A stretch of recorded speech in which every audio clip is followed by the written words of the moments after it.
everybody! We're back. And I think we just saw the best movie of the summer. Of the year. Even though we were a little late to the party, but we're very late to the party. We are very late to the party on this one. But holy shit. It was great. So, we just saw... Can you make any guesses? Okay. Well, okay. So now, it's Top Gun Maverick. Yes. So, yes, this was probably one of the best movies we've seen all year. So actually, honestly, I'd say almost in the past couple of years. In the past, the only one I would probably put it on equal, but in a different style, would have been Dune. But Dune, and then honestly, personally, for me, Spider-Man, I thought was very good. The one with the trios. But at least the past year and a half or so, some of my favorites. Yeah, but this was. Wow. So, I was taken back. Hearing, we kept hearing it was good. Mm-hmm. It was good, and we're like, it's Tom Cruise. It's Top Gun. It's an old '80s thing. And I had never seen the first Top Gun, so I just didn't have much interest in it. I saw the trailer, kind of piqued my interest, but like I said, I agree. We're not the biggest Tom Cruise fans, so we kind of steer clear of his stuff. Yes. I mean, he's gotten some gems in the past, a couple moments that are definitely great. I like recent Oblivion, but I mean, the more thing that I was willing to give this a view on was the director, which is the director of Tron Legacy and Oblivion. There you go. I thoroughly love both of those movies. So I was like, for the director alone, we were like, I was kind of like maybe, and then they kept talking about it.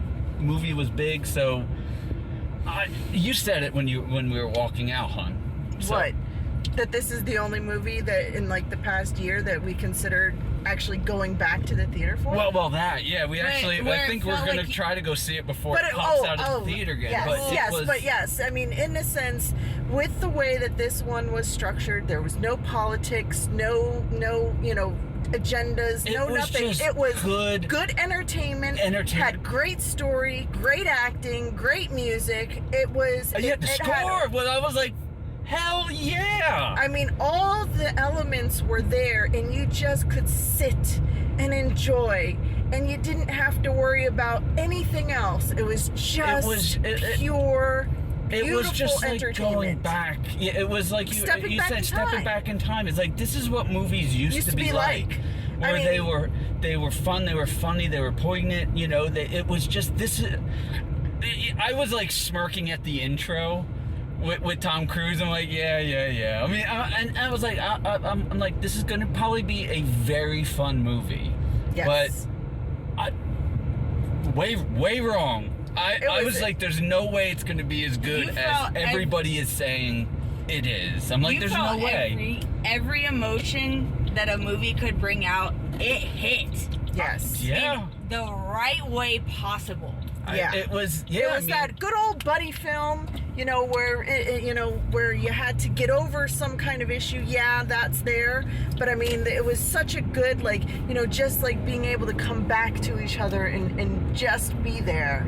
The fact that here's so good. Spoilers, but the fact that it dove into the Goose storyline with his son, and even that Maverick still seemed to have PTSD from that. Yes. After all these years, it's like it's still an issue. And, yes, because he talked about it all the time. Yeah, and it's Cruise like, hey, sold it. Like, totally sold it. Every single time there's something was going on, he was great. The first scene when they were singing Great Balls of Fire and he was outside, I'm like, oh. And when that scene happened, I was like, this is gonna have more.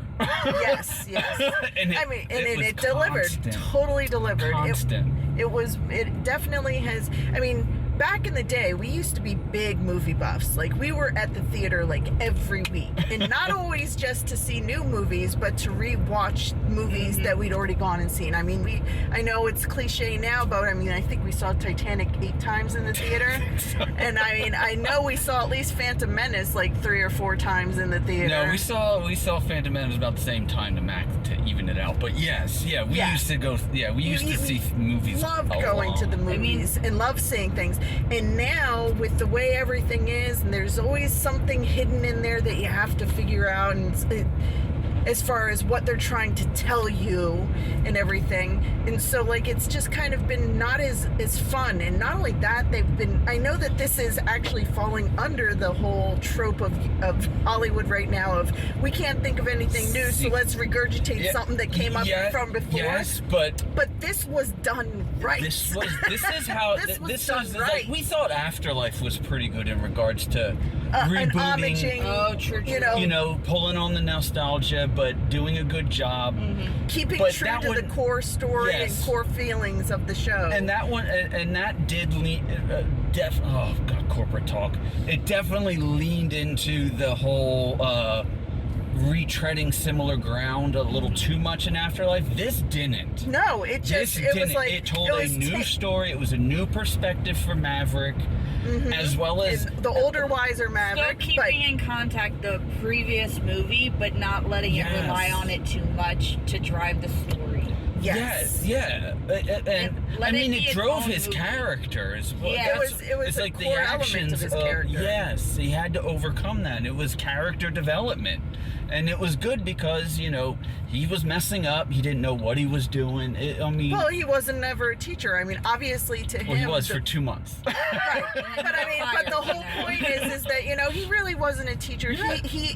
His element was being in the plains and out there dogfighting. And that's just always been who he was. Like he says, it's not what I am, it's who I am. Yes. And so, and it makes sense that he doesn't, some people, they don't need to go up. They don't need to go up the rank. They could, but it's not necessary. Obviously for him, this is where he wanted to be, and this is where he should be.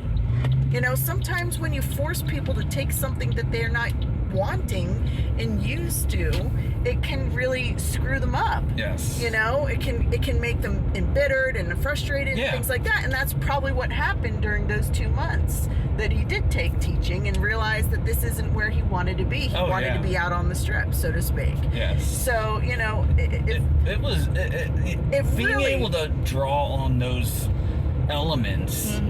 But, you know, so that was great, just those character developments and such, you know, with Maverick, but even with Rooster, even all the other pilots, they were a bit, you know, but even Hangman had a small little arc. So it was nice to see all those different things. And it was funny because they all show off, and when you're introduced, they're all that big macho.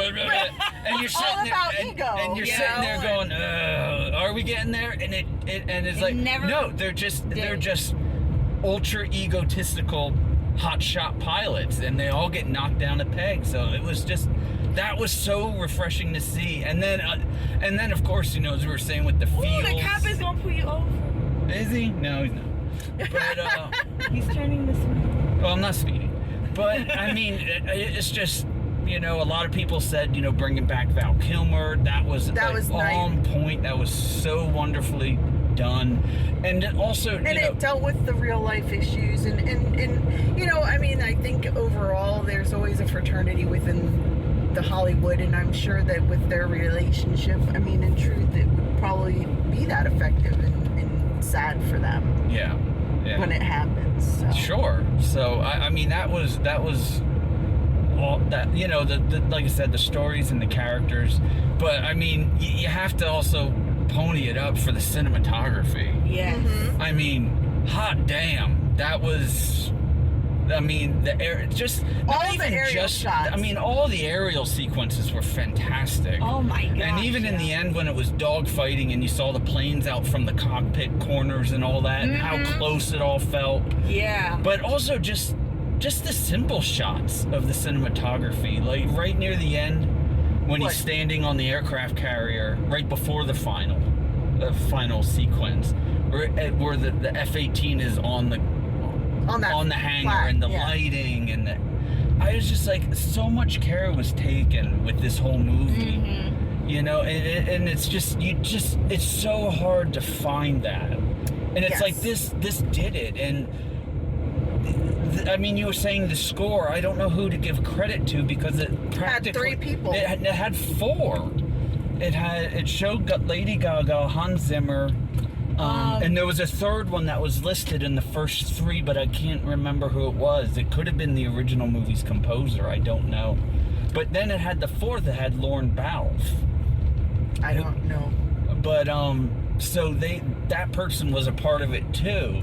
So they had 4 composers. That's ridiculous. But it all came together. It didn't seem like there were 4. It just seemed cohesive. Exactly. It's just blended and was just beautiful. It really was beautiful music too. It was. It had that emotional pool. It had at the beginning and the end, and once sort of at the end, I think the first third, it had a couple of original Top Gun music cues, and you said it was like it's the Taco Bell noise, boom, yeah. And it's like, I'm like, yes, it is the Taco Bell noise, which is funny because we had Taco Bell before we went. We did have Taco Bell, yeah. It was meant to be. Taco Bell, you need to sponsor our video. Sponsor Taco Bell. But that was a nice little, just subtle reminder, because that was a Top Gun part of the soundtrack in the original Top Gun movie. So when it hit, for those that don't know, they're like, what is that? But all the audience that has watched it, they're gonna be like, I know what that is.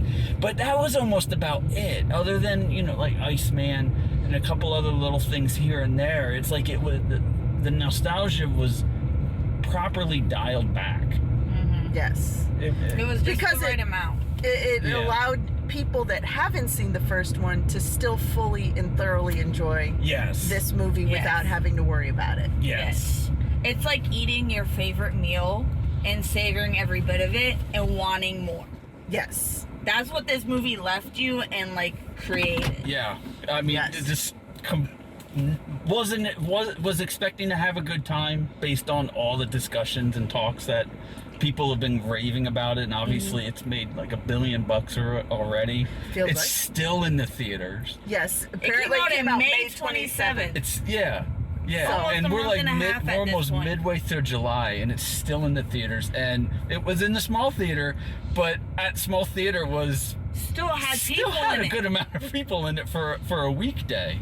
Yes. So it's like people are still going to see it. I get it, and honestly, go see it.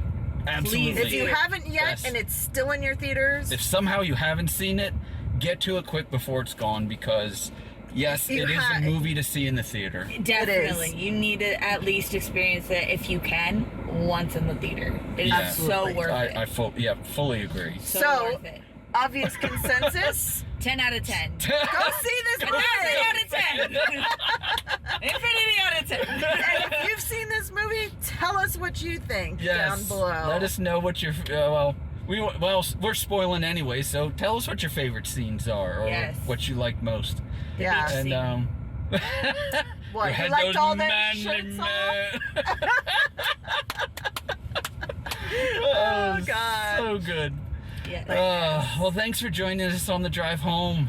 Yep. And joining us for the late party. yeah, we were late to see it, but it was so damn worth it. I'm so glad we saw it. I know this review was really late in regards to when it came out, but hopefully it helps for those stragglers like us that haven't seen it. Yep. Yeah. Now go. Yes. Watch the movie, and we'll catch you on the next one. Thank you. See you later.